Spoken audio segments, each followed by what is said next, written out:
Hi and welcome to Luminize foundation. हमारा आज का डे 50 का question is based on the naming of India.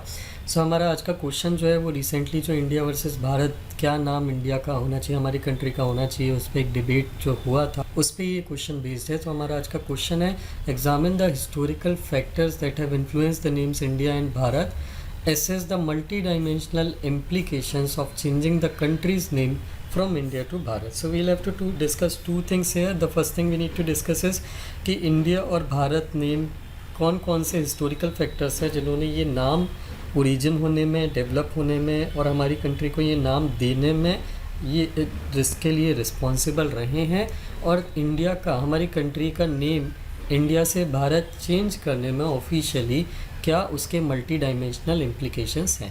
So will start with our answer. Will start with intro में will discuss about India and Bharat in brief, कि India and Bharat का constitutional क्या हमारा background है। सो ये जो इंडिया और भारत नेम है ये दोनों डीप हिस्टोरिकल और कल्चरल सिग्निफिकेंस होल्ड करते हैं। दोनों के ही अपने अपने हिस्टोरिकल और कल्चरल कंटेक्स्ट हैं, जिसके कारण ये नाम एक रातों रात डेवलप नहीं हुए हैं, over the period of time develop हुए हैं in past 2000 years due to some or other way.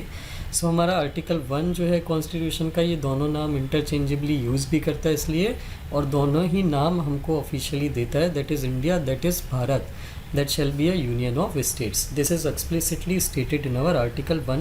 That is why our constitution recognizes both the names for our country.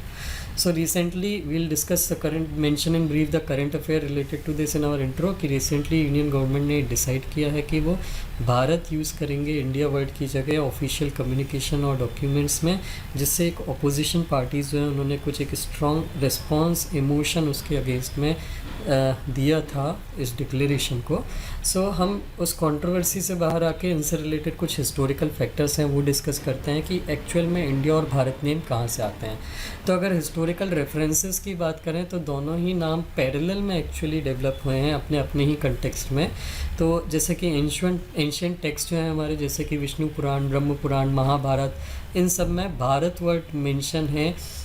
Mahabharat की जो बुक है हमारी, महाभारत की जो टेक्स्ट है, मिथिकल टेक्स्ट, माइथोलॉजिकल टेक्स्ट, उसमें ये बोला गया है कि जो सदर्न ओशियन है, मतलब जो सी वाला पोर्शन है, यहाँ से लेके जो स्नो का होम है, अबोर्ड ऑफ स्नो, मतलब हिमालयस की बात कर रहे हैं, इसके बीच वाला जो एरिया है, that has been named as Bharat in Mahabharat. So this the पहला जो हमको एंशियंट जो हमको मेंशन एक तरह से देखने के लिए मिलता है वो हमारे ये जो माइथोलॉजिकल टेक्स्ट हैं, महाभारत पर्टिकुलरली, उसमें देखने के लिए मिलता है। जबकि इंडिया वर्ड जो है ये ग्रीक वर्ड इंडोस से ओरिजिनेटेड है। सो ये ओरिजिन कैसे हुआ, इसका एक ब्रीफ में एक पैरेलल डिस्कशन कर लेते हैं कि नाम का ओरिजिन बेसिकली माना कहाँ से जाता है, कि ओरिजिन एवोल्यूशन कहाँ से हुआ। तो ऐसा माना जाता है कि पहले हमारा संस्कृत में हमारी जो इंडस रिवर जो है, जिसको उस टाइम पे सिंधु बोला जाता था, that is Sindhu valley, Sanskrit word था इसका, सिंधु वैली। तो एंशिएंट टाइम पे ऋग्वैदिक टाइम से ये सिंधु रीजन कहलाता था। चलो उसके बाद यहाँ से पर्सियन रीजन से, ईरानियन रीजन से एक्मेडियन डायनेस्टी यहाँ पे आई सिंधु वैली की तरफ, और उनकी लैंग्वेज से अडाप्ट करके जब उन्होंने उसको एडजस्ट किया उस वर्ड को, सिंधु वर्ड को, तो फिर वो वर्ड बन गया हिंदू। मतलब ये वैली वाला रीजन जिसको वो बोलते थे, जब वो कॉल करते थे, आपस में डिस्कस करते थे, कम्युनिकेट करते थे, तो they use to communicated by the name of Hindu valley या Hindu region. First century AD तक आते ये सिचुएशन, ये हिंदू वर्ड जो था, ये Hindu word 6th century BC की कहानी है। 6th century BC was the period जब एक्मेडियन डायनेस्टी जो थी, एक्मेडियन डायनेस्टी पर्सिया की, उन्होंने इन्वेट करा था या एनेक्स करा था, ये सिंधु रीजन पे अटैक करा था और उसको हिंदू वर्ड दिया था। 1st सेंचुरी AD आते आते ये पर्सियन रीजन में जो पर्सियन लैंग्वेज और पर्सियन डायलेक्ट चलता था, तो ये हिंदू वर्ड वहाँ पे मॉडिफाई होके वहाँ पे उन्होंने एंड में एक सफिक्स ऐड करा, जिससे ये वर्ड बना हिंदुस्तान।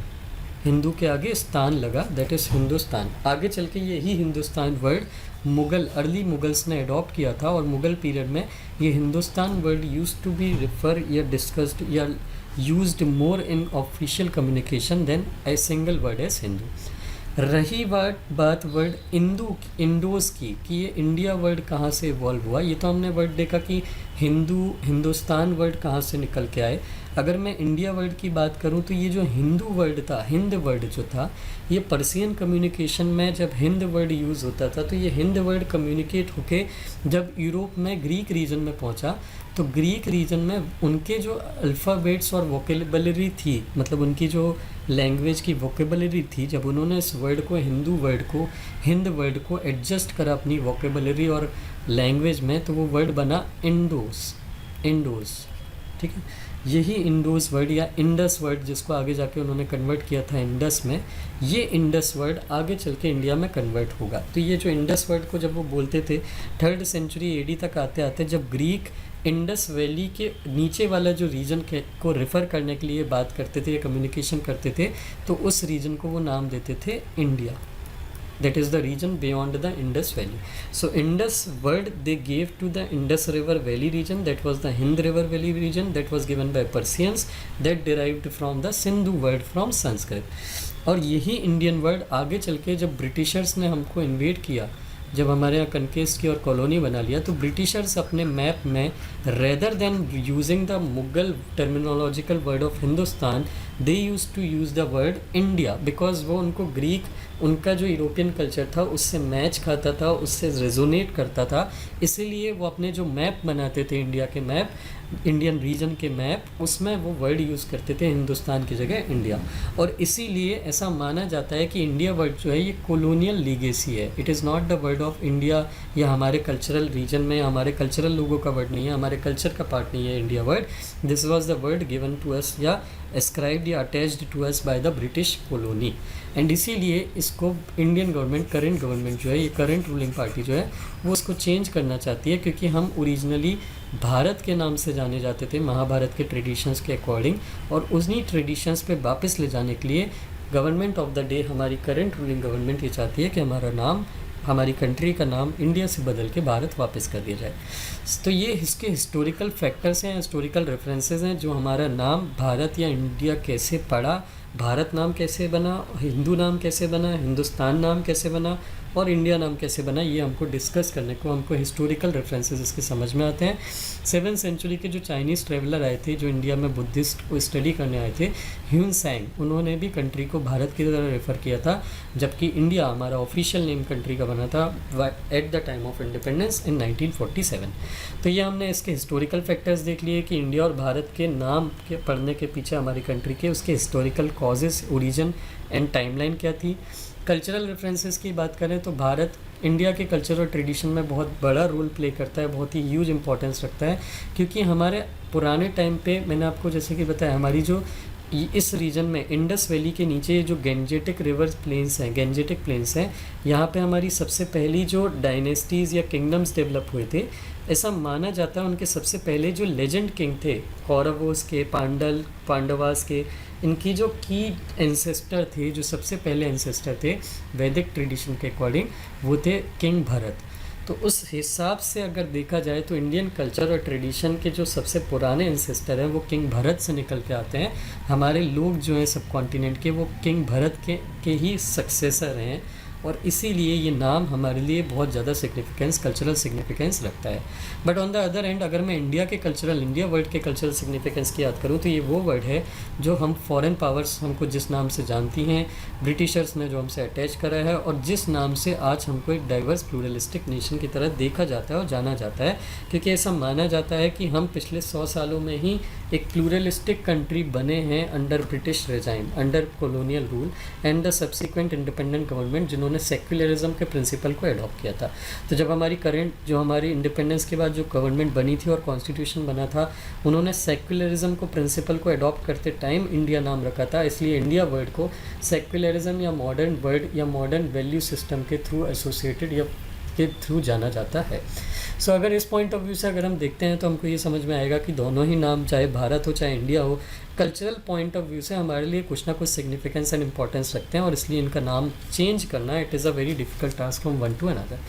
कॉन्स्टिट्यूशनल डिबेट्स की बात करें तो जब हमारा कॉन्स्टिट्यूशन बन रहा था तो कुछ कॉन्स्टिट्यूशनल एक्सपर्ट्स थे, जो कुछ कॉन्स्टिट्यूशनल मेकर्स थे, उनका ये मानना था कि हमारी कंट्री का नाम इंडिया होना चाहिए, कुछ का कहना था कि भारत होना चाहिए। जैसे कि नेहरू और अंबेडकर जी तो थे, वो भारत और इंडिया दोनों नाम रखना चाहते थे, जो आज हमारे कॉन्स्टिट्यूशन में मिलता है। जबकि कुछ कॉन्स्टिट्यूशनल मेकर्स थे जैसे कि हरगोविंद पंत, हरि विष्णु कामत, इनका ये मानना था कि हमारी country Bharat traditionally Hindu culture से आइडेंटिफाई होती है और इसलिए हमारी कंट्री का नाम सिर्फ भारत होना चाहिए। India is the name which has been given to us by Britishers. तो ये तो हमने इसके हिस्टोरिकल, कल्चरल और कॉन्स्टिट्यूशनल बैकग्राउंड थे जो इन दोनों नाम के हमको देखने के लिए मिलते हैं, जो हमको बताते हैं कि क्या हमको ये नाम का क्या हमारे लिए significance and point of view से।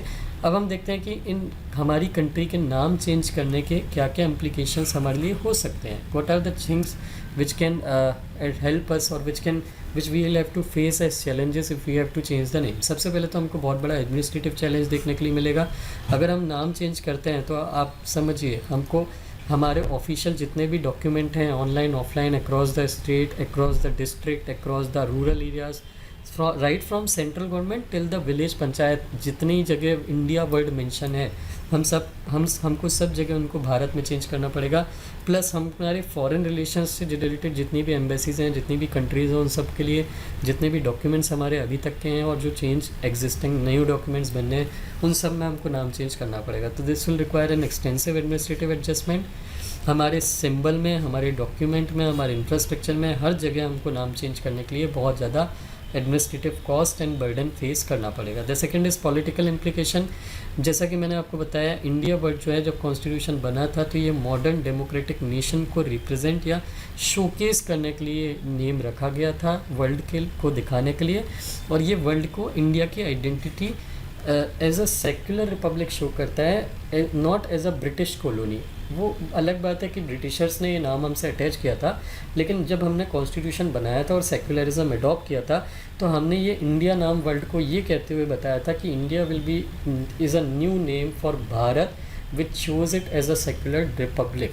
सो उस कंटेक्स्ट में हमको ये पॉलिटिकल इम्प्लीकेशंस, हम भारत पे अगर टर्न बैक जाते हैं तो क्या ये दूसरी अक्रॉस द वर्ल्ड जितनी भी दूसरी कंट्रीज़ हैं, क्या ये उनको ये ऐसा मैसेज सेंड कर सकता है कि हम अब सेक्युलरिज्म से ज़्यादा एक मेजॉरिटी कल्चर को प्रेफरेंस देने के लिए नाम बदल रहे हैं? ये हमको देखना पड़ेगा। What are we trying to send message to them by changing the name from India to Bharat. The third is linguistic identity. Since Bharat जो वर्ड है, ये Bharat word generally north India Hindi से एसोसिएटेड होता है। और ये जो भारत किंग जो थे, ये किंग भरत जिनके नाम पे ये हमारा भारत वर्ड है, ये भारत ट्राइब जो है थी, ये भारत से निकलने वाली जो ट्राइब्स थी, फर्दर ट्राइब्स और जितने भी नॉर्थ इंडियन पॉपुलेशन है, ये नॉर्थ इंडिया के लोग अपने आप को इनसे आइडेंटिफाई करते हैं। साउथ इंडिया के लोग अभी भी काफ़ी पॉपुलेशन इनसे अपने आप को आइडेंटिफाई नहीं करती, they consider themselves as a distinct और सेपरेट। सो इस कंटेक्स्ट में ये नाम रखना साउथ के जो स्टेट्स हैं उनकी पॉपुलेशन को कहीं ना कहीं ये फील देता है कि ये हम पे इम्पोज किया जा रहा है as a form of imposition of Hindi language. जैसे कि उनका ये कहना है कि आप हिंदी लैंग्वेज हमारे ऊपर इम्पोज करना चाहते हो। Similarly changing the name can basically ignite a feeling, negative feeling in them कि हम भारत नाम रख के एक तरह से हिंदी का इम्पोजिशन और अब उनकी जो नॉर्थ इंडिया की जो ट्रेडिशनल वैल्यूज़ हैं, ब्राह्मणिक वैल्यूज़, उनको हम इम्पोज करना चाह रहे हैं साउथ इंडिया पे।